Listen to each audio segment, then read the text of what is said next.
Hey guys, welcome. So does everyone see me? Because this is the very first time I'm using StreamYard. OBS kept crashing. So I've been live for 25 seconds. I'm going to give everyone a chance to move over. Yeah. So let me find where I can get the stream. Yeah.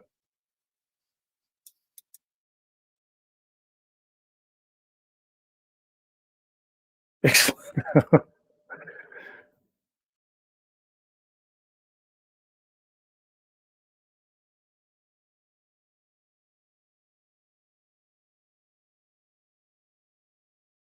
So everyone, welcome. Thanks all for being here. I'm just going to give you guys 1 minute to switch over. Chloe, welcome. Good to see you. Matanga, Mariana, XYZ, always thank you. Gabriel, good to see you guys. And someone left me a super chat earlier. Silver LTC, thank you very, very much. I'm very grateful. Thank you. Now, let me share my screen. Let me get started. Uh, so, I'm just sharing my second screen. So, you guys should see me at the moment. Right. Along with I have no idea what happened. OBS just crashed each time. I've rebooted a couple of times. I reinstalled it. Nothing. So Dodzor Reason says welcome. Hey there. Good to see you guys all. Okay, so this is a preview of what I will be doing with Thaddeus next week. So I'm going to pick up where I left off. Now, the point of this discussion is to talk about Islam having a basis in pagan religion, specifically moon worship, with Allah being a moon god. Now, I know that there's been a lot said about this back and forth. I thought I would have a look at this and try to see if I can come up with something definitive, and I believe I have. I believe we can most certainly show that Islam was rife with Babylonian pagan gods, that the entire Arabian pantheon was Babylonian, and that all of the gods, including those of the Quraysh in Mecca, all of these were worshipping the moon god, and that Allah was one of these. So let me start here. I finished with Thaddeus a week ago with this slide, talking about Abd Manaf. So apparently Khadija bore him a son called Abd Manaf, the servant of Manaf by Muhammad. Now, Manaf was an ancient idol venerated by the Quraysh, one of the most important divinities at Mecca. Let's look a little deeper into who Manaf was. Now, think of this, Manaf, Manat, very similar names, right? Now, Manaf is a pre-Islamic god worshipped among the Quraysh and other tribes of northwest Arabia. We know little about this deity except the lists that are preserved by Muslim scholars. From the name, it would appear that he was an astral deity and his idols were located in the Kaaba. Right? So, yes, MOONotheism. Exactly, Thaddeus. MOONotheism. Right. Now let's look at Manat. She's an important female deity of the pre-Islamic period. She's usually associated with Alat and Al-Uzza, the so-called daughters of Allah. Evidence from the Near East shows that this goddess was very ancient. Her name appears in early Akkadian and is one of the names associated with Ishtar. Ishtar is the star god, right? Goes under many names: Venus, Ishtar, Ashtaroth. We'll come through those names in a bit. Generally perceived to be the son of the moon god and the sun god. In Palmyra, now, of course, sometimes in certain cultures, the deities switch genders from male to female or vice versa. In Palmyra, she's shown as a seated deity holding a scepter and so on. In Arabia, her worship location was close to Yathrib, Medina, and she was worshipped by the two Arab tribes of the city. She was linked with Alat and Al-Uzza, and Ugaritic evidence has 3 linked female deities as the daughters of Baal. Interesting. So Baal apparently has 3 daughters, and they may be the same as Alat, Manat, and Al-Uzza. Let's continue. So the symbol for Al-Makkah, this here, as you can see, is the crescent moon, the horned god, or the crescent moon, the moon god. Now, this symbol, generally the disk represents the sun, but not in every case. It may also represent the disk of Venus, the morning star. Here you can see again the crescent moon god symbol. Hi, Andrew. Aquarian Riddle. Welcome, Sergeant Grinch. Good to see you guys. So, now the Sabaean moon god, Al-Makka, was king of the gods, similar to the Mesopotamian moon god, Nanna, also known as Sin, Nanar, Nanaswen, and several other names. He's one of the oldest deities in the Mesopotamian pantheon. Al-Makka was the main god for Yemen and Axum in Ethiopia before Christianity, along with Shams or Shemesh, the sun god. Now, the Somalians worshipped Al-Makkah, but also a god called Wak. Now, we'll skip that. So understand this is still raw. I haven't finished these slides yet, so there may be some bugs. You might find some oddities in the slides, but that's to be expected. So yes, thanks XYZ. So today's topic is monotheism. We're going to look at, is Allah a moon god? And I think the answer to this is, well, partly at least. So Nabonidus. Let's look at the Temple of Sin. Now, Nabonidus, we've mentioned it before. He controlled this region here, okay? And this region, of course, was desert. So at that time, people couldn't really live there and travel there. It wasn't very comfortable because of the harsh conditions. His son was Belshazzar. You'll know him along with the prophet Daniel with the finger with the writing on the wall. He lived 10 years in a place called Tema, Saudi Arabia, which is around about here. It's north of Medina. Also called Yemen in the past, interestingly. It's an oasis with a history of settlement, and it is about 350 km north of Medina, and it was a center of moon worship. Now, Nabonidus was the son-in-law of King Nebuchadnezzar, also mentioned in the Bible.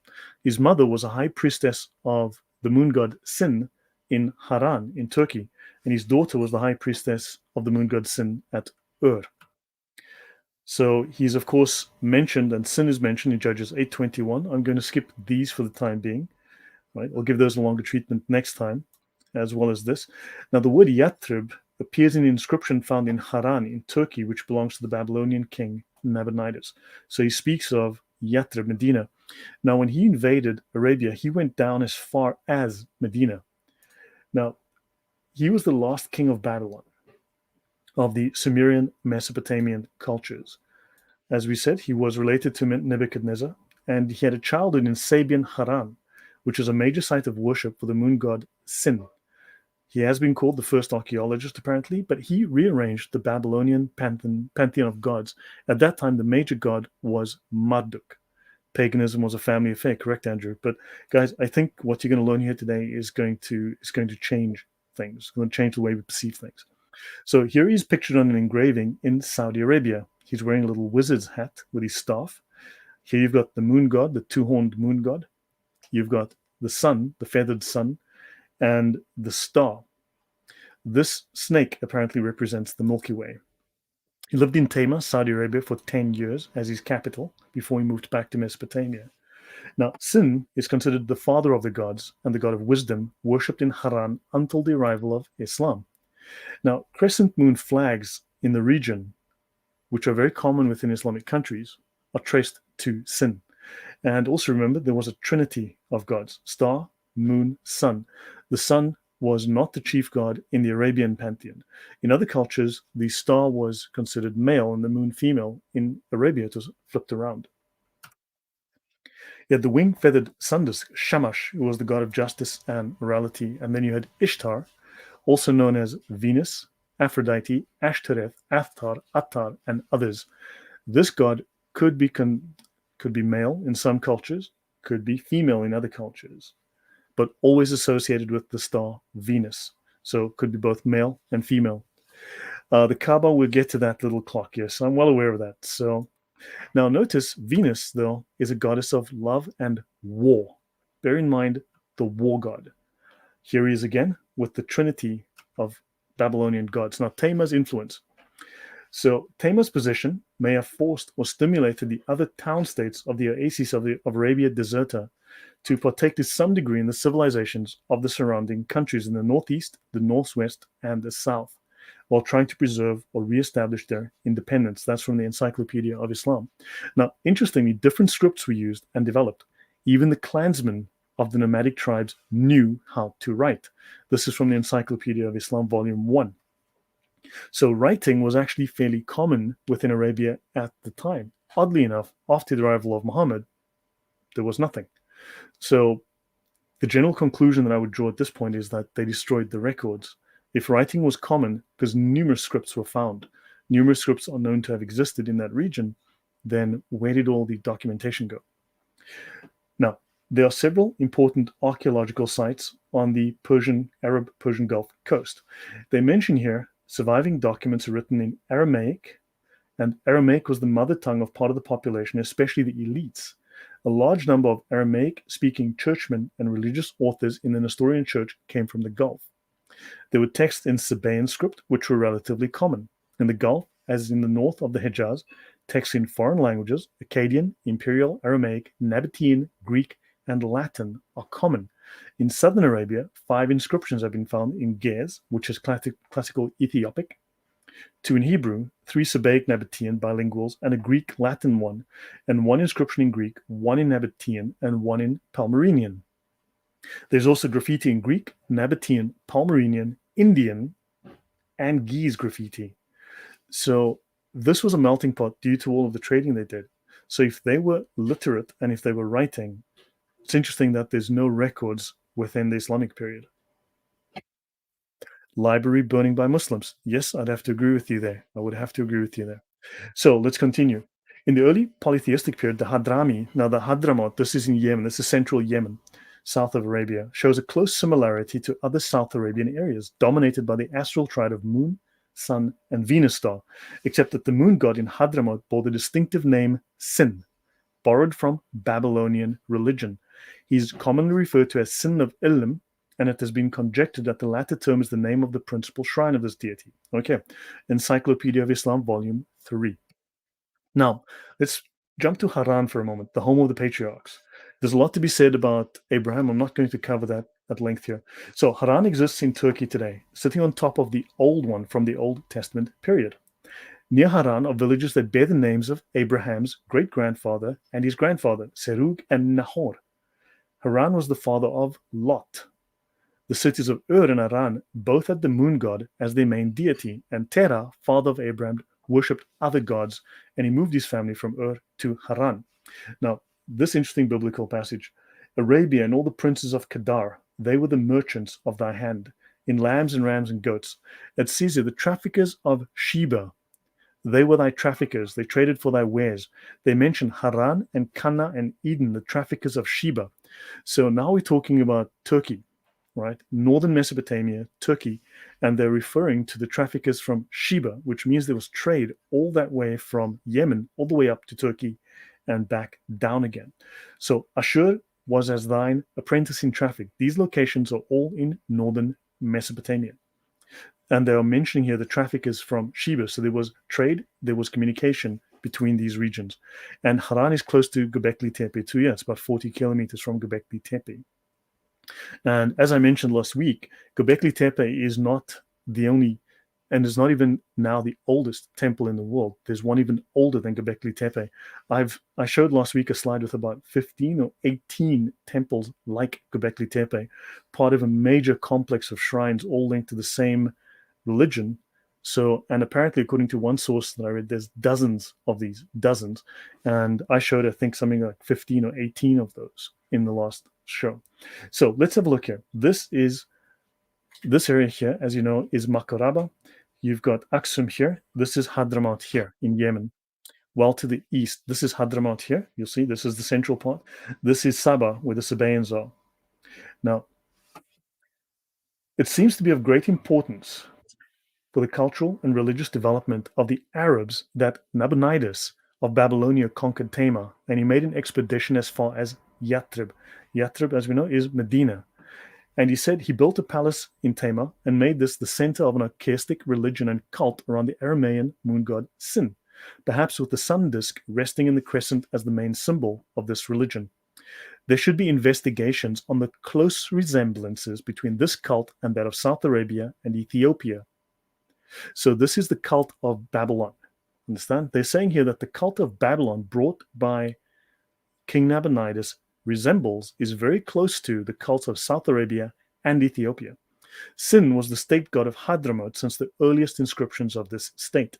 So Sin was found all the way from Turkey through northern Mesopotamia, all the way down through Medina, all the way down into Yemen. Sin was the state god across all of Arabia, into Syria, into Mesopotamia. That includes Iraq and Turkey. Now, briefly on Terah. So Göbekli Tepe represented a change in thought by archaeologists, which now say that religion was the source of civilization, not the other way around. That's very interesting, and I would tend to agree. Right. So now Elam, name given to the moon by the southern Hebrews. Variants of Elams were Era, Etera, El Makkah, and that's Al Makkah back again, the moon god of the Saba, Al Makkah. And I found a few things about Al-Makkah and Terah. Terah is the father of Abraham. So his name is that of the moon god. Yam, Babylonian sea god killed by Baal. Yom, just thought you might find that interesting. So the name Terah means ibex, which in ancient times was a well-known symbol for the moon on account of the curved horns. Sykes wrote that Terah was a theophoric name. It's like a name of a god. Terah, ancient Semitic name for the moon, equated with Terah, father of Abraham. The moon was also known as Eterah and Jerah. Jerah has references within the Bible. Was it a military-style religion, Lloyd? Yes, they all were. I will get to that. Elam, name given to the moon by the southern Hebrews. So there you go, much confirmation of that. Abraham's younger brother was named after the city Haran. Haran was the city of the moon. So the name Haran seems to have become a theophoric name of the god, synonymous with the moon god Sin. Haran received a name that referred to the moon similar to Jerah and Terah. And the temple of Bilqis, queen of Sheba, was a moon god temple, which in fact misled the Arabs to think that Solomon's god Yahweh must have been a moon god as well. So because the queen of Sheba, her main temple was to Al-Makkah, the moon god, they thought that Yahweh must be a moon god as well. So as you can, that's not a complete slide. It's still in blue. I'm working on that. Now, let's look at El. El is ancient Semitic term for deity. It's a general term. In the Syrian, you have Ilu. You remember last week I spoke of Karabi Ilu, right? From the Makoraba, from the Mukaribs, and also Ugarit Il. Generic word for God in the Semitic languages, used over 200 times in the Old Testament. Now, El was the chief and somewhat vague, shadowy god of the Canaanite pantheon, and the title is used in the Old Testament to express the exalted transcendence of Yahweh. So the Hebrews borrowed this word from the Canaanites. The linguistic derivation of the name is not sure. Suggestions include roots that mean to be strong and to be in front of, as a leader. Now, the Canaanite god El was the father of human beings and of gods, called father of mankind and the father of years. However, El, the Canaanite god El, was an immoral and debased character. He was not moral the way that we would view the god Yahweh to be moral. It is a tribute to the high morality of the Old Testament understanding of God that a title that in Canaanite usage was so defiled could be used to express the moral majesty of the God of Israel. So just as the word God in English can be used of the true God or of false gods, this word in Hebrew may refer to heathen gods and usually refers to idols. In Strong's H410, we have El, and notice it's used in Sabaean, in Assyrian, in Nabatean, Phoenician, Palmyrene, as well as in Assyrian, Alat. You'll see here in Assyrian, Alat. In Sabaean, they have DHM. So I think that is Dimit, but that I'll get to when we talk about Ethiopia next time. It's also in Arabic. So it's in the Syriac. So this word is very common within all of these languages. And we can see here Alat is an Assyrian goddess. So again, from Mesopotamia, found in Arabia. And of course, here we have Baalim, Be'el, Halel. That's a very interesting one. And Ka'el. Okay, so now I'll skip on to that. So Yahweh replaced the god El as Israel's God. Now, question here, the religion of Abraham. Muhammad had companions that were looking for the religion of Abraham because they rejected Judaism because they felt that there wasn't, well, they rejected Judaism as the religion of Abraham, right? Because they said that this came with Moses, right? And therefore, what religion was Abraham worshipping before the advent of Judaism? They don't understand the Noahide laws. They don't understand Judaism. They did not understand Judaic religion. However, prior to that, of course, the religion of Abraham was moon worship. So in Judges 3:7, we read that during Joshua's time, what the Israelites did was offensive to Yahweh. They ignored Yahweh and they worshipped Baalim, plural of Baal, and Asherot, known as Atherat, which is a plural of Asherah. These are all the same God. Asherot, Atherat, Asherah. So in Kings, we've got Baal and Asherah. And of course, Baal's wife, Asherah, was also known as Baalah, right? Baalah was the name of Baal's wife. You've got multiple references to this. I'm not going to go into depth here. So in Agarit as well, we have references again to Athirat, the consort of the great god El. Athirat is the Ugaristic linguistic equivalent of the Hebrew Asherah, and Atera is also, well, in the Arabian pantheon. Now, let's go back to Yemen. So this area, the Hadramaut, okay, these Yemenis actually invaded Arabia, and they conquered this whole area you see here in brown. Now, according to some sources, these people were simply nomadic, and maybe some of them were. There's no reason to assume that they weren't. However, they established cities. They built towns and cities. Nomads don't build permanent cities. This is their capital here, Qaryat al-Faw, also known as Qaryat Dakkal, right? So now you've got this whole area, which includes Medina and Mecca, which they control. So these Yemenis actually invaded and controlled all of Central Arabia. This is around the year 500. So they control this entire region. Give me a second. I need to plug in my keyboard because the battery just went on. Okay, done. So now you've got these Yemenis who worship these moon gods, and they've now taken over Central Arabia. So now, and they were called the Kinda. So they were called the Kinda. And this was the Central Arabian kingdom of Kinda, Kindat al-Malak. Al-Malak is kings. So the Muslim sources agree that the Hadramaut was the original homeland of the tribe of Kinda, an offshoot which founded the Central Arabian kingdom of Kinda, the Kindat al-Malak. The capital still stands today, southeast of Mecca. The gods they worshipped include Kal, also, you can see Ka'el, the Jewish god, El, right? So at least in the Jewish script, we saw Ka'el. And also Atta al-Sharik, okay? And a god called La. Interestingly, a god called La. So now, Al-Sharik means rising from the east. It also means sunrise, and it also means, it's a reference to the sun, and it also means companion or partner of the main god, right? So this is a partner to the main god. Now, South Arabian inscriptions from the 4th to 5th century refer also to, interestingly, to a god called the Rahman, the merciful one, who had a monotheistic cult and was referred to as the Lord of heaven and earth. Now, Rahman, the merciful one, is basically Yahweh, the God of the Bible, because you had the influence of Christianity on that region. And what happened was Islam absorbed Rahman, who was a monotheistic God, into Islam, right? As one of the names and as the character of Allah. So Aaron Hughes states that scholars are not sure whether he developed from earlier monotheistic, polytheistic systems or developed due to the increasing significance of the Christian and Jewish communities. So Rahman was a god of, so we'll see later, Rahman was the name of the Jews and Christians' God, Rahman. And on top of that, Muhammad was not the only prophet at the time, not the only fake prophet at the time.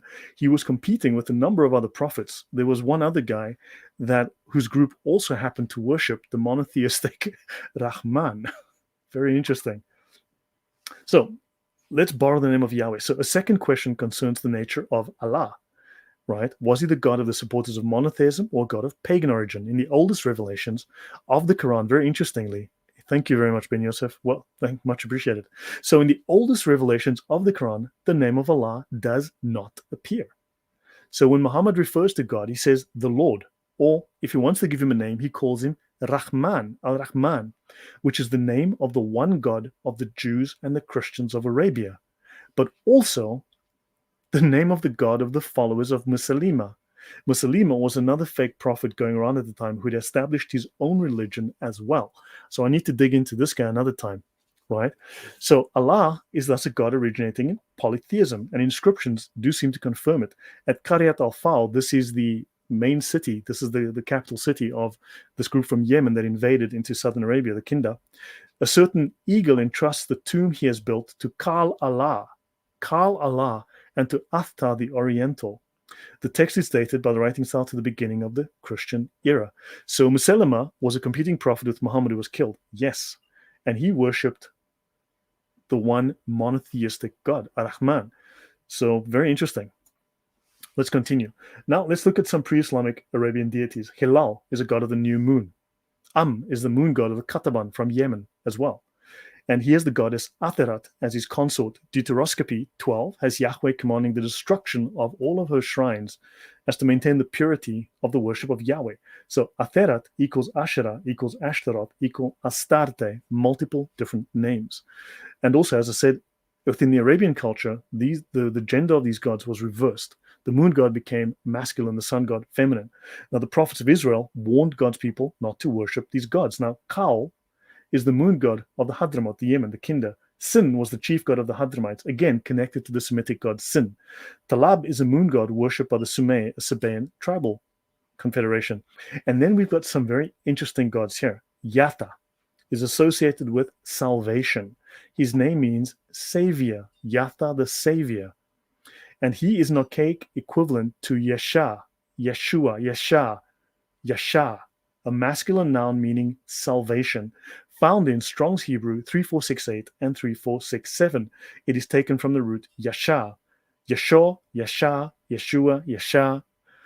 You guys fill in the blanks for me, but this is a god of the time. Then Dul Khalasa was a god worshipped by the Bajila and this tribe, and reportedly worshipped as a god of redemption. His temple became known as the Kaaba of Yemen. Okay, yes, son of Adam, correct. Son of Aram. Yeah, Musalem was no more of a prophet than Muhammad, exactly. But now you've got this Dul Khalasa, the god of redemption. Now, understand, Jesus was the savior. Jesus is the savior. And of course, you've got the stories, and I'll get to those later, with the Yemen Hadith, where Muhammad is said to only touch the Yemen corner of the Kaaba, because when you touch it, it erases your sins. It brings salvation. That's just very, very interesting, right? So what do you guys think of that? Now, something else again. Now we've got a 7th century, 8th century, 7th century seal. It bears the name Al-Makun Yahweh and Yahweh Malak.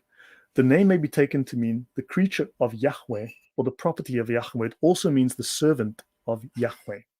So now we spoke previously of the Muqarribs, right?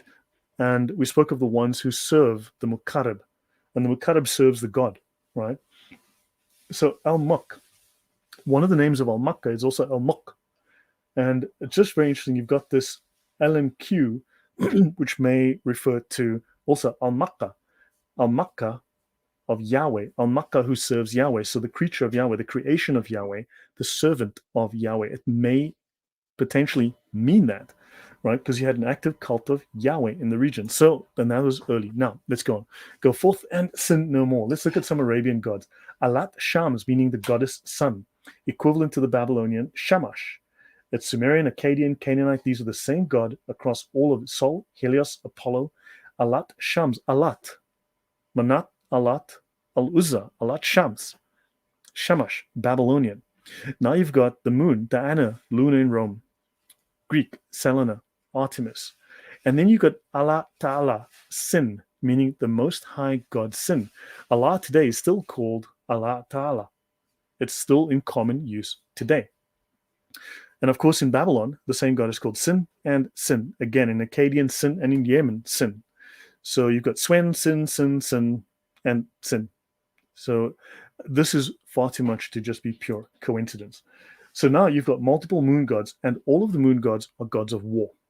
So you've got the moon gods, Allah, and remember there was one called La as well, right?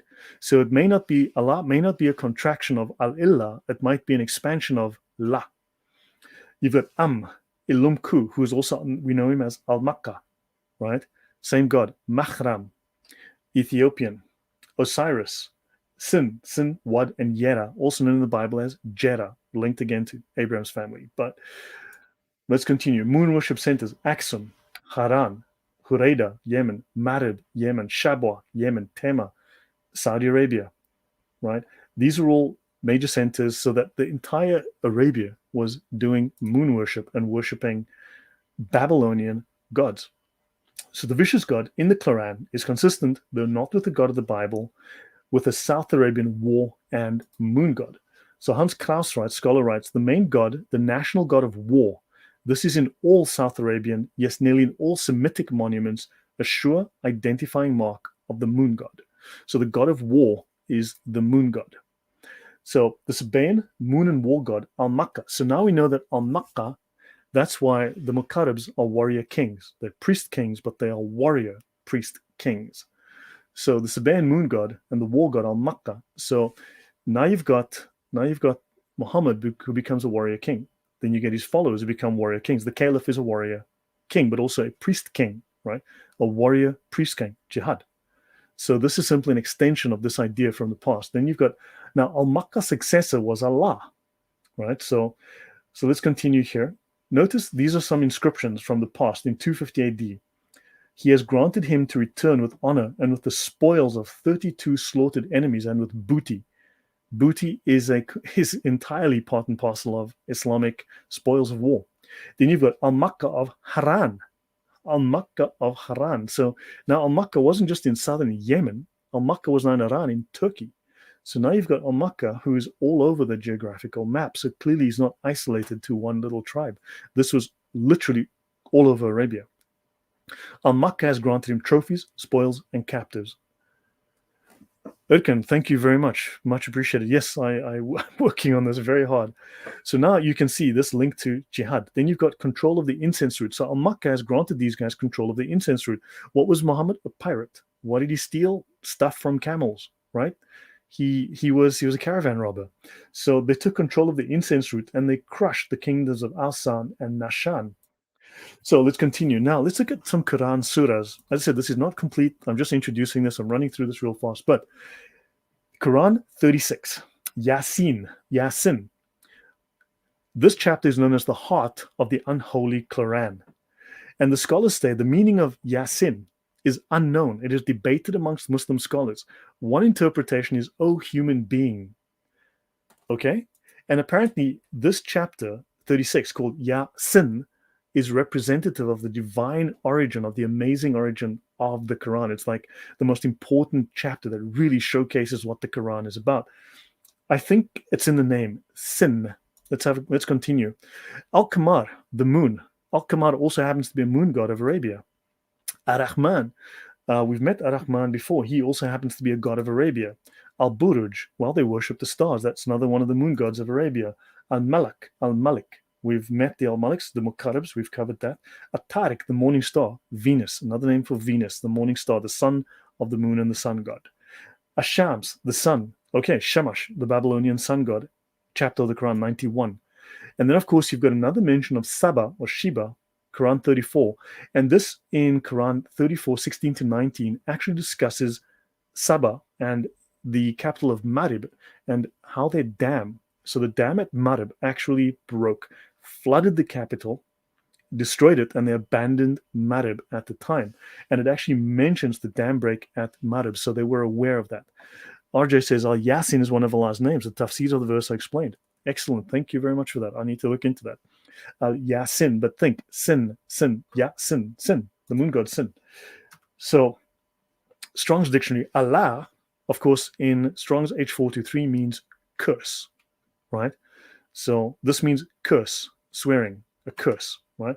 So now we are always told by Muslims that Slim is this Arabic root, this triliteral root means salam and Islam. It's the root for salam, meaning peace, shalom, right, in the Hebrew for greeting, and then Islam, of course, the name of their deen.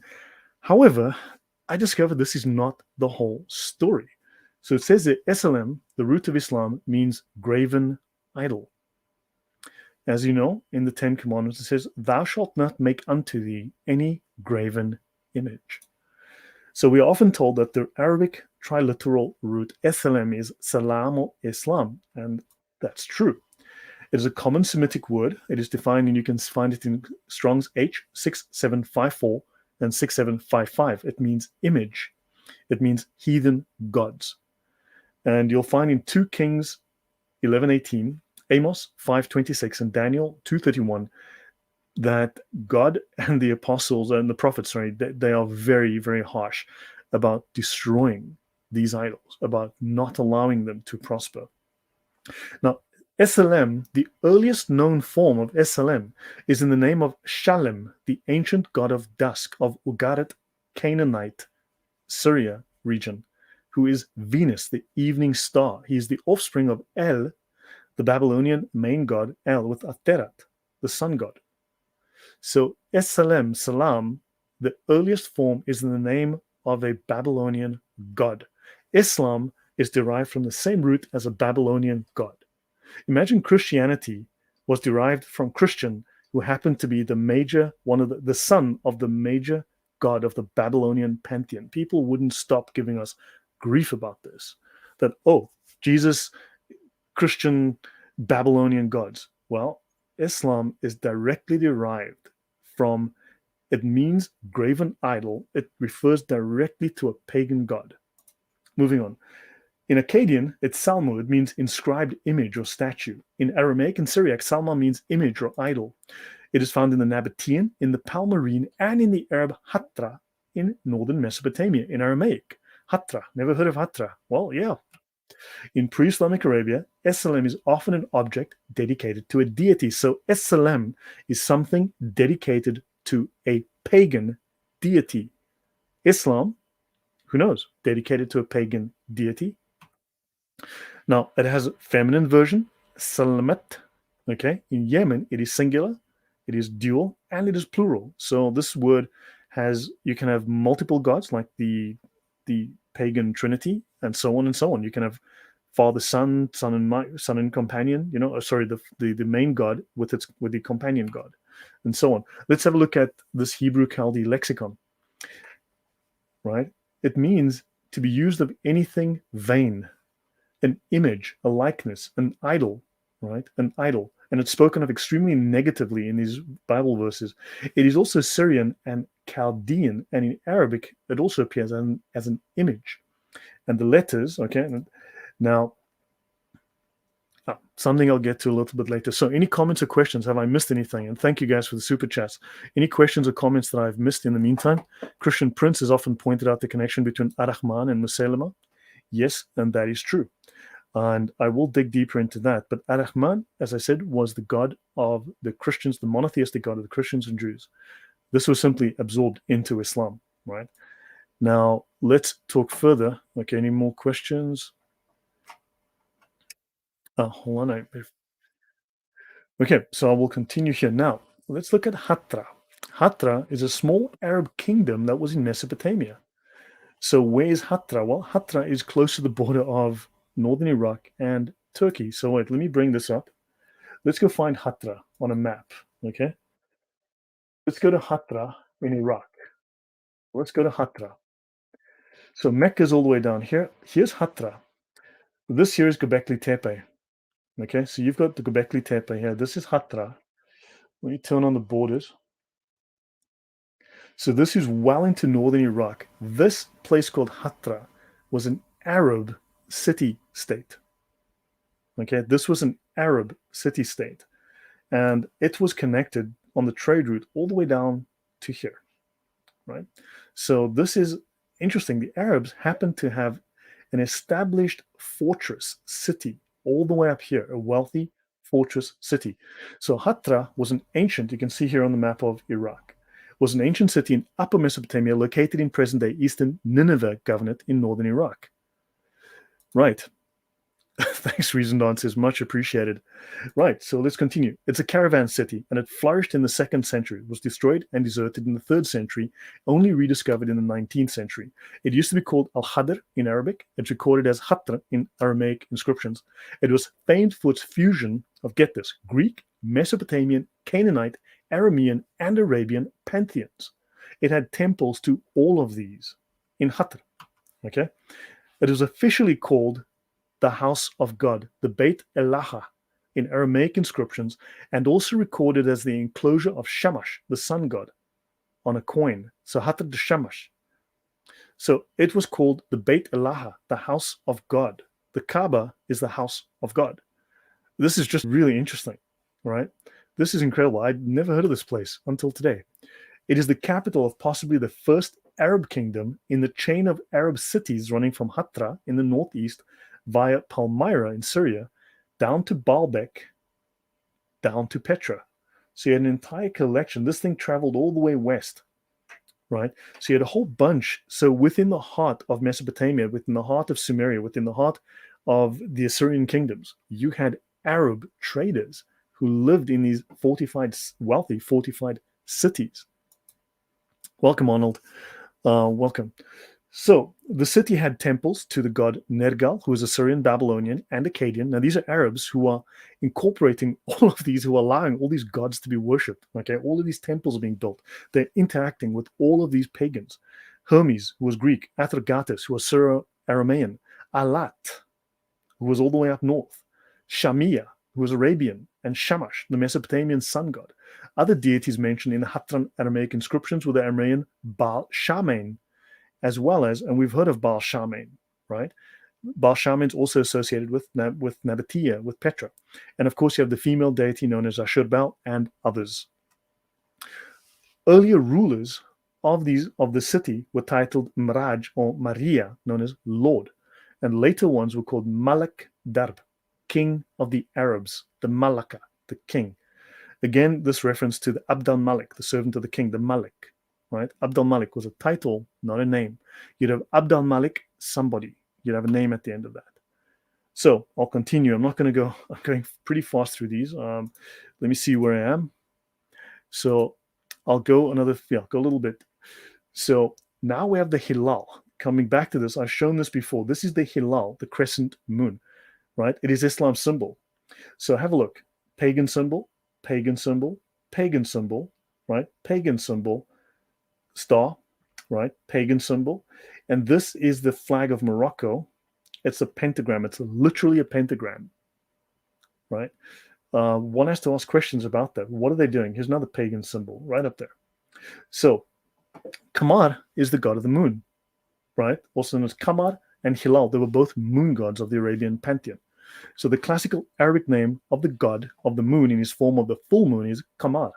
Arabian names for the moon god include An-Nayir, the luminous one, Sayin, which is cognate of the Babylonian Sin. Sayin, Sin. To the ancient Hadramites, right? This is the people of Yemen, and Ka'el.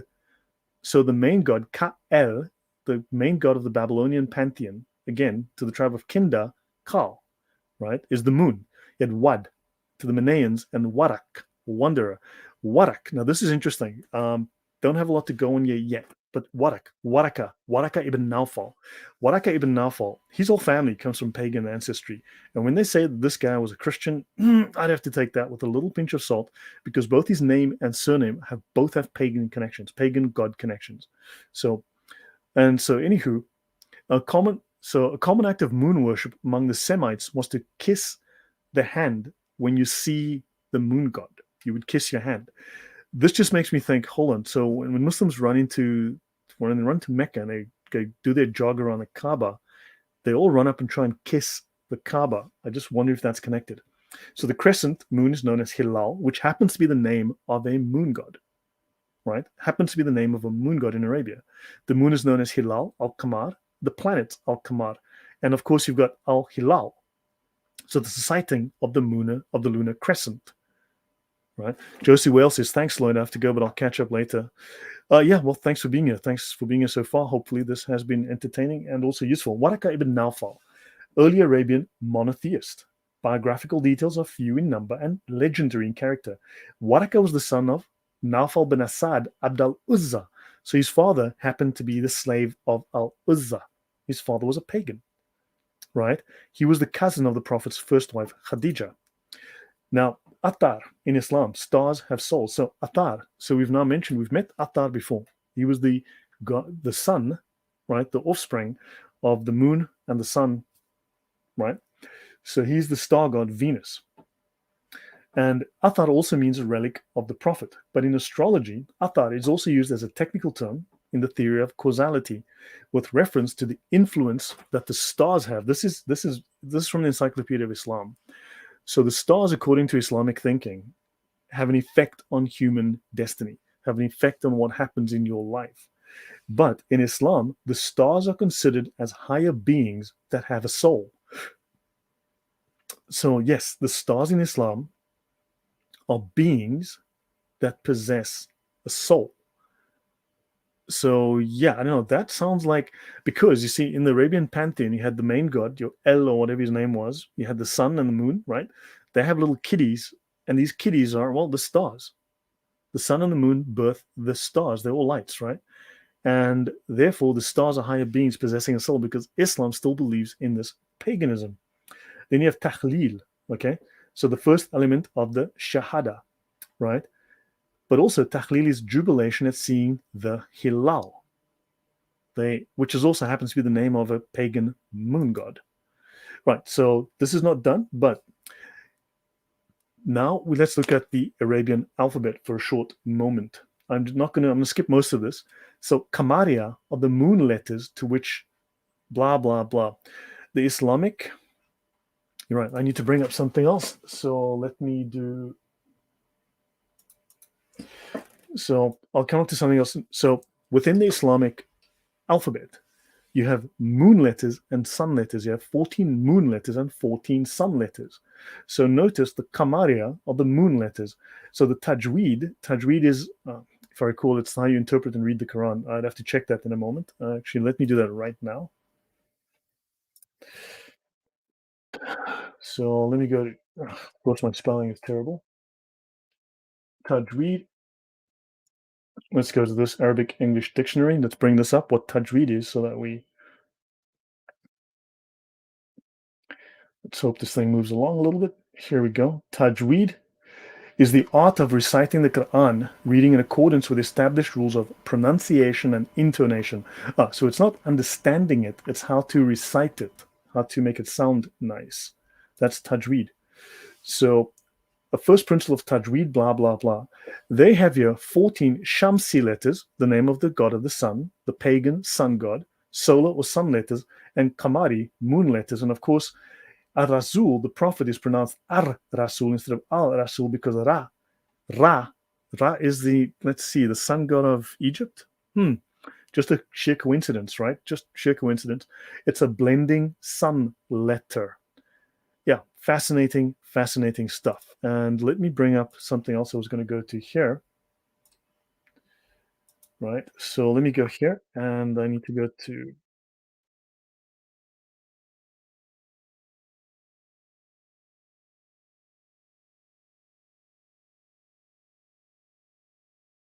so I want to bring up something with regards to, and I've shown some of you this before, with regards to Islamic alphabet. Huruf, ahruf, right? The science of letters. So ahruf, remember, they've all spoken about the ahruf, the different readings. Well, it also happens to be called the science of letters. It's also called onomatomancy, which is a magical practice. Right? It is white magic. It is based on the occult, supposed white magic anyway, occult properties, based on the occult properties of the letters of the alphabet. So the Islamic alphabet has occult properties. So, and it's involved with arithmomancy or gematria, right? They've got their own version. They've got alchemy involved. And you have 28 letters of the Arabic alphabet in 4 categories, 7 letters each: fire, air, earth, water. And you have the fire letters, the air letters, and the lunar and solar letters. Bear that in mind. This again is pagan. Welcome. Hey there, man. Hey, Sneakers Corner. Welcome. Good to see you. Good to see you, man. Okay, yeah. So thanks for being, man. Thanks very much. Right. So I'm going to skip this bit. Again, this is not ready, but I want to make note of something else. Muhammad, I've spoken of in the Sirah. Muhammad is the light. He's the Nur Muhammadi, right? The Nur Muhammadi, the light of Muhammad. Now, Islam has, well, the Arabic language has sunlight and moonlight, right? Sunlight is diya, and moonlight is called nur. Interestingly, the references to Muhammad within the Islamic literature is to the moonlight, the Nur Muhammadi. The Nur Muhammadi. He is the moonlight. Why would he be the moonlight if he's not beholden to the moon god, the servant of the moon god? Understand? You've got Shams, the sunlight, and Kamar Nuran, the moon. So yeah, make of that what you will. Make of that what you will. So now the moon symbol and your lying eyes. In other cultures, the moon was female, the sun was male. These are reversed in Arabia, and especially under the Sabaeans, right, from Yemen. The star is the sun of the moon and the sun. Now, Muslims fast from crescent moon to crescent moon. Islam has a lunar calendar, and Islam's symbol on mosques is the crescent moon. And someone mentioned this massive crescent moon on top of the clock, on top of the Fairmont Hotel in Mecca. These are people. You see these little squiggles here? These are people. Those are humans standing there. This thing is enormous. Okay, so Jason Bourne, Jesus called the morning star.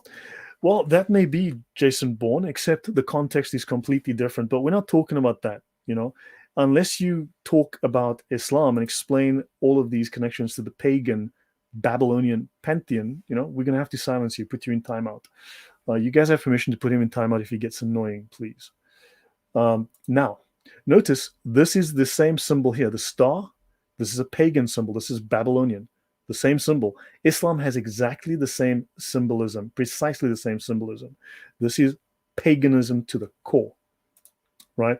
Let's go to the Kaaba doors. The Kaaba doors have a sun symbol on them. That's a sun symbol, sun symbol. This is either a moon or a star symbol. I'm not certain if it's the moon. I think this would be the star symbol. So you've got the sun and the moon on the Kaaba doors, right? Let's have a look at the previous Kaaba doors. Apparently these doors have been replaced 6 times. Again, the sun symbol. Again, the sun. Now, let's have a look about Yahweh. So now, in pre-Islamic era, Arab Christians used the theophoric name Abdallah, servant of Allah, as a baptismal name. Abdallah was also Muhammad's father's name. Now, some have said that the Arabic Abdallah and Ubaydullah are translations of the Hebrew Obadiah. One of Muhammad's uncles was named Ubaydullah. However, Obadiah means servant of Yahweh.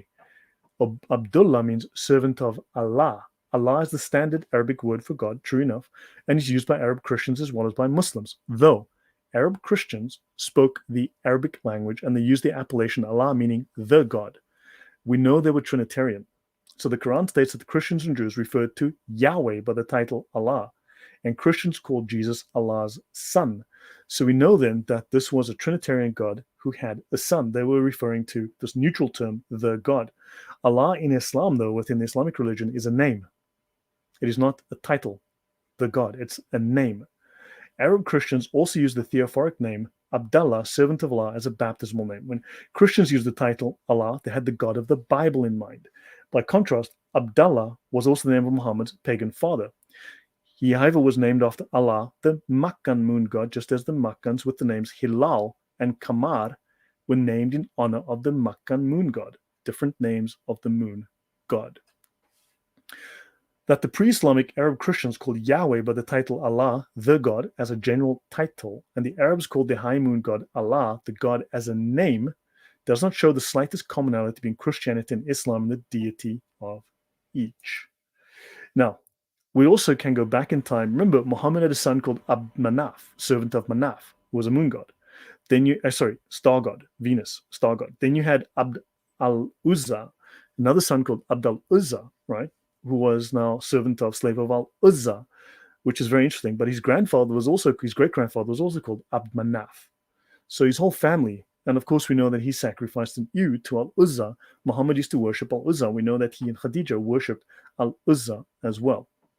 Now, the grammatical gender of the moon shows that Allah was a moon god. The grammatical gender of the word moon was one reason the moon was considered the high god in Arabian patriarchal societies. In Arabic, the usual words involving the moon are masculine. Qamar, moon. Badr, full moon. Battle of Badr, battle of the full moon. And Hilal, crescent.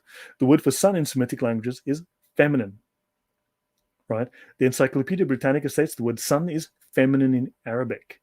And Yusuf Ali, our fantastic Bible translator, tells us the moon was a male divinity in ancient India.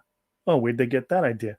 It was also a male divinity in ancient Semitic religion, and the Arabic word for the moon, Qamar, is one of the masculine gender. On the other hand, the Arabic word for the sun, Shams, is of feminine gender. The pagan Arabs looked upon the sun as a goddess and the moon as a god.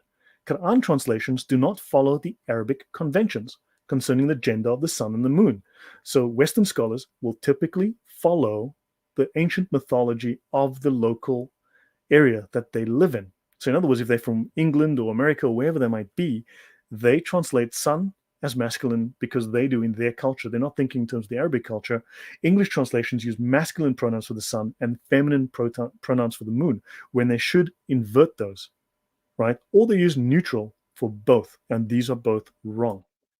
Right, let's look at some coins. Right. Now you've got the same symbol on Hadrian's coin here from the very early 2nd century. Hadrian's coin, pagan symbol, star and moon god. Okay, star and moon, right? Now, the Muslims are very keen to tell us that Turkey established the crescent and star, I think in the 17th century or the 18th century. They'll tell you, no, it's a very late change. So, who knows, whatever. Give us a link to your sources, Jason Boring. Yeah, as I said, if Jason Boring gets annoying, just give him a timeout. But whatever. So now we're told by Muslims that the Ottomans introduced the symbolism of the crescent moon, the pagan crescent moon god, and the star very late in history, like 17th, 18th century, something like that. Notice here, this is the first quarter of the 8th century. This is the 700s. And here you've got a Turkish coin with the moon god symbol. He's wearing a moon god crown, the bull's head crown, and two crescent moons, right? The bull's head crown, two crescent moons, and notice the star in the crescent moon right here. Then you've got here a star and crescent coin from Haran, right? I've got a paper interesting on old coinage from there. It's actually all attested. Yeah. Just send us the links, Jason Boring. Yeah. Now, so Haran. So basically, remember, these guys were up there. They had trading routes. They had fortified cities. They had little city-states. Now let's look at the ancient Egyptian moon goddess from Egypt. There we go. Exactly the same symbol as was in Axum in Ethiopia. Exactly the same symbol as we had in Yemen, right? Remember, the disk here, this little round disk, is not necessarily the sun. It can also represent Venus. So it could be the sun, could also be the star, just as a disk representing Venus, the morning star. But you've got the disk. So this is the ancient Egyptian moon goddess. And here again, very early inscription. This is a very early inscription on a mural from Karum in Anatolia. Star, crescent, star, crescent. Right, let's continue. Yemen. Let's go back to Yemen and Saba. Now, these are coins. You can see the crescent and the dot may be the sun. It could also be the moon. Sorry, may also be the star. And again, you've got the bull. This is the Al-Makkah. These little lines here, these pillars, right? We spoke of the pillars and that God wanted those pillars destroyed because they were a abomination to God, right? These are for Al-Makkah, the pillars, and then you get the same symbol. You have the same symbol. You have the same symbolism here, the same symbolism in these coins. Now let's deconstruct these. So this is the Venus moon couplet. So this is the star moon. It's not the sun moon, it's the star moon. This is the symbol to Al-Makkah, the moon god. And this is the Baqqa symbol, the Baqqa. So Jason Boring, you will provide links to what you are citing. If he doesn't provide a link the next time, someone just please time him out. Right? So now you have Al-Makkah, the moon god. And this is the Baqqa symbol. Now, I know we've spoken of Baqqa, okay? It's in the Quran 396. They speak of Baqqa, which is translated by English translators of the Quran into Mecca. It says Baqqa, but they translate it as Mecca. Fine and well. However, here we've got an actual reference to Baqqa, right? Baqqa. The Baqqa symbol means glory be to Allah. It also translates as glory be to Al-Makkah because Al-Makkah and Allah are interchangeable. They're synonymous. Al-Makkah is Allah. Allah is Al-Makkah. Right? So this symbol means glory be to Allah, glory be to Al-Makkah. And this is the symbol of Venus, right? And this is the Awam temple, the symbolism dedicated to Al-Makkah. So the Baqqa symbol meant glory be to Allah. And by the way, is Mel out here? Okay, cheers, Mel. Thanks for dropping in. So Lloyd, here's a bunch of evidence Allahs derived from pre-Islamic moon gods. Jason, here's some random words found in inscriptions. I know. Thank you, Thaddeus. I know we have to wonder about this. People can't put links in the live stream. Okay. Sorry, then I may have to enable that. Sorry, it's the very first time I'm using StreamYard because OBS kept crashing and I don't know why. Okay, so thank you for pointing that out. Okay. So now, guys, you've got Baqqa. I've been to the Bekaa Valley, okay, in the Lebanon. I've been to Lebanon multiple times. I did some work there for the Air Force. Long story. I can tell you lots of fun stories about my life, but not today. And not live on YouTube anyway. But Baqqa, okay, I've been to the Bekaa Valley. That was a fascinating experience. I've been a few times, been like 3 times, spent some time there. So notice now, what we do find is that these early Sabaean, these Yemeni coins, okay, these Yemeni coins actually were based on Athenian coinage. These guys were trading directly and probably traveling to Greece, right, to Athens. And they had a strong interest in the Mediterranean world. They had a very powerful connection with all of the known world at the time. But as they grew more powerful, they eventually wanted to establish their own identity and they started minting their own coins. They did a very poor job at first, from what I've seen, but they got better with time. Now, notice here, this is the same region. This is Yemen. Notice the letters S-I-N. This coin has sin directly stamped on the coin. Okay, directly stamped on the coin. The god Sin in Mecca. Well, the god, Al-Makkah, Allah, Al-Makkah. Also, Al-Makkah, remember, is a two-part word. It's El and Makkah. Makkah, as far as I know, is the servant of, right? The creature of, the creature of, the possession of, or the servant of El, Allah, right? Sin on this coin. Sin right here on this coin. So the god Sin is named on this Yemeni coin. And these guys traveled all the way up to Turkey. They were trading with the Romans, the Greeks, the Indians. These guys were everywhere. So yes, Sin on the coin. So understand, Sin was not just in Haran. Sin was in Mecca, next to Mecca, north of Mecca, south of Mecca, west of Mecca, okay, inside Mecca, okay. Sin was everywhere. The whole of Arabia worshipped Sin. Okay, the sign of Sin, the spear, and the horned god again. You've got the moon crescent, okay, and the spear, because he's, as far as I believe this is because he's a war god. Here you've got this Turkish guy stepping on the cross and holding the crescent moon.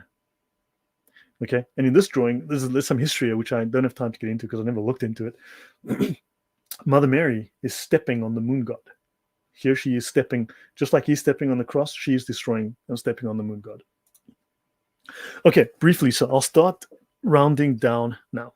Okay, so Allah's association with the moon is plain to see in the Quran and on top of every mosque, yet Muslims tell us not to believe our lying eyes. That symbol is the symbol of the moon god, Sin, the Babylonian pagan moon god. Just believe that Allah is the God of the Bible and not a pagan moon god. No, he's not the God of the Bible. So in the Quran, now a couple of things. I'm still working on this, as you know. This is raw and rough. So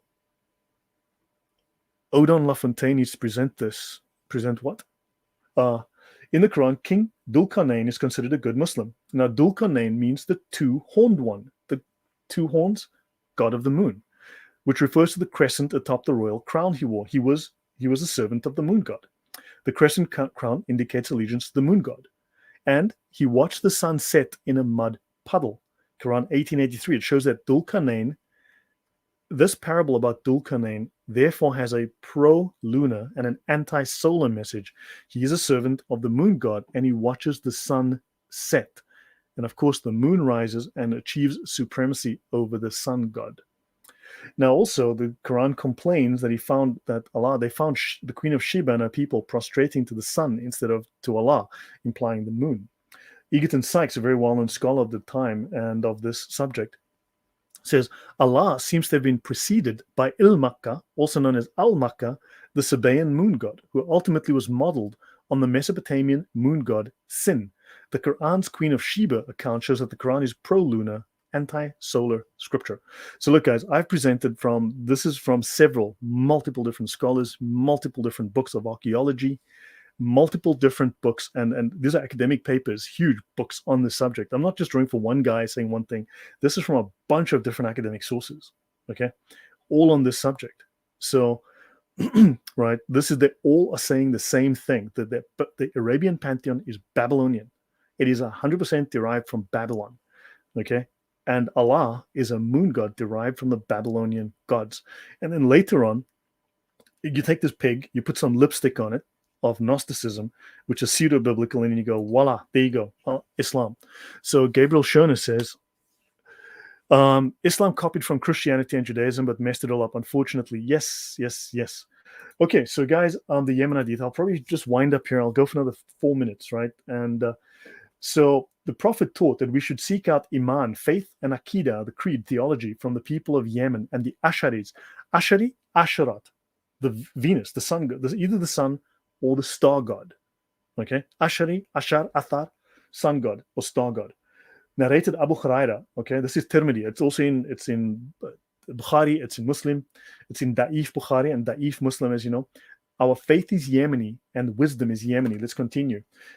Muhammad says the belief is that of the Yemenites. The Islamic belief is that of the Yemenites, and the Yemenis are Babylonian moon god worshippers. Okay, narrated, and that is Muslim. And let's look at Bukhari. The capacity for understanding religion is Yemenite, and what were the Yemenis at the time? Babylonian moon god worshippers. And Muhammad says, hey, we get our religion from the Yemenis. Okay. And of course, what does it say again in Muslim? The belief is that of the Yemenites. The understanding of the faith is that of the Yemenites. And the Babylonians, well, these Yemenis were Babylonian moon god worshippers. Let's have a look at a few more. Belief is Yemenite and wisdom is Yemenite. Bukhari. And of course, Anas bin Malik. Which garment did Allah's messenger, may police be upon him, love or like to wear? And he said, the mantle of Yemen. Interesting. I have not seen the Prophet touching except the Yemenite corners, the ones facing Yemen. It was narrated from Abdullah bin Ubayd bin Umar that a man said, oh, blah, blah, blah. Why do I see you touching these two corners? And he said, I heard the messenger of Allah say, touching them erases sins. Remember, we had the God of salvation who is Yeshu. So there has to be a link to this. That's my thinking. And I'm going to skip this. I'm going to skip all that. So Arabia shared the gods of Mesopotamia, being so close to Babylon. Alat and Al-Makkah were the same god according to this. And Sin. Alat, Al-Makkah, and Sin. And Atar as a god of war. They were gods of war. Okay, it's all the same deity. Now, so the temple in, okay, blah, blah. Al-Makkah or Al-Mukkah was a moon god corresponding to Sin. Okay, so you had and to the Hadramatis, Sin. His consort was the sun, Shams, Shamash, and Atar, the planet Venus, who corresponded to the Babylonian Ishtar. That's in the archaeology of world religions. I'm going to continue here for a second. I'm going to jump a few slides, see if I find anything that's interesting. Manaf, a deity of ancient Arabia. Abd-Manaf was one of the four sons. We'll skip all that. That's a bit dull. The moon temple of Sin in Arabia. Let's have a look at this. Archaeology. Right, final slide, guys, and I'll call it a night. Hopefully this has been interesting.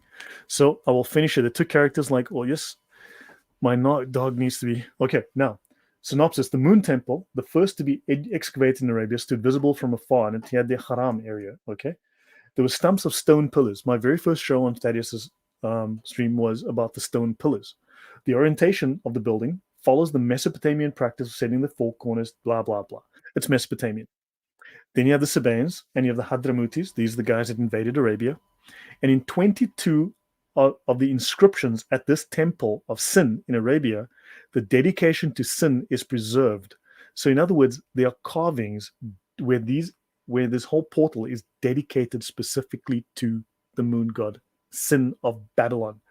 And of course, he's also known as Khaol, Ka'el, and Al-Makkah. Right? There you go, multiple names.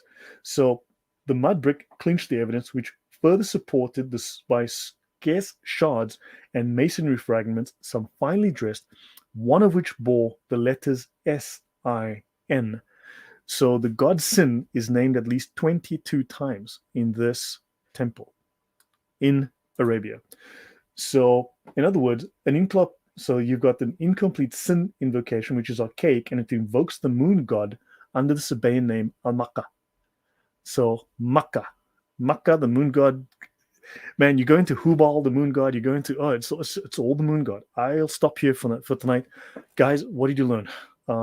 Hopefully this was really interesting. But what did you guys learn? But Sin is all over Arabia. So any thoughts from you guys? Many scholars think. Well, many scholars are wrong, and many scholars think that, for instance, Muhammad's a pedophile, and he was. Right, according to Western standards, and he'd be in jail today. He'd be serving time if not executed. Yeah, thank you, Reason Answers. Much appreciated, Thaddeus. Right. Yeah, so guys, I mean, hopefully I've demonstrated convincingly that the Babylonian pantheon is the Arabian pantheon. Right, the connections from Yemen, and we haven't even started in Ethiopia yet, but the connections, but that's where Islam stole its Christian roots. Right, so the whole Christian practice that it kind of derived, it took from Ethiopia, and then of course you've got the connections to the north, which is the Gnosticism and all that.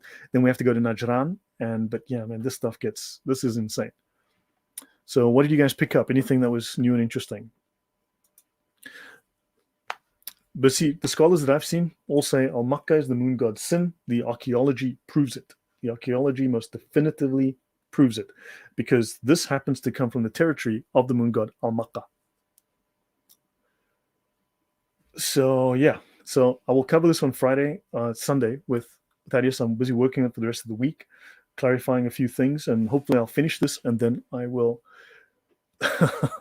Lloyd, you've successfully drawn together a great deal of previously occulted threads. Thank you very much. See, Jason, you clearly weren't listening. You clearly were not listening to me. Now, yeah. So obviously this guy's clearly not listening. Now, it should be noted, guys, that Islam uses what's called heuristic dialectic. It doesn't use logic. Logic is haram in Islam. They use what's called heuristic dialectic. Think of it as a contest. It's an intellectual contest. That's why they want to have debates. It is not a matter of logic of finding the truth. It's the principle of defeating your opponent, undermining your opponent, undermining the argument, making them capitulate.